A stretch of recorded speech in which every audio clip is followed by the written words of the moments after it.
l'un des plus grands savants de l'Antiquité. Il vit au IIIe siècle avant notre ère à Syracuse, une cité grecque située en Sicile.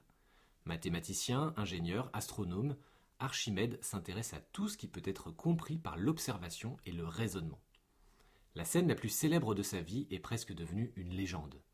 Le roi Hiéron II lui confie une mission délicate. Vérifier si une couronne censée être en or pur ne contient pas d'autres métaux sans l'endommager.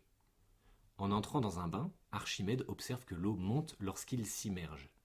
Il comprend alors que tout objet plongé dans l'eau déplace un volume d'eau égal à son propre volume. De cette observation naît une idée capitale. Tout corps plongé dans un fluide subit une force verticale dirigée vers le haut égale au poids du fluide déplacé. C'est ce qu'on appelle la poussée d'Archimède. Cette loi explique pourquoi certains objets flottent et d'autres coulent.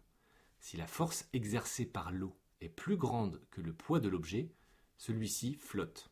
Si elle est plus faible, en revanche, il coule. Et si les deux forces s'équilibrent, l'objet reste suspendu dans le fluide. C'est grâce à ce principe qu'un immense navire en acier peut flotter, qu'un sous-marin peut plonger ou remonter, et que notre corps semble plus léger dans l'eau que dans l'air. Ce qui compte, ce n'est pas le poids seul, mais le volume d'eau déplacé. La poussée d'Archimède est une loi simple, mais universelle.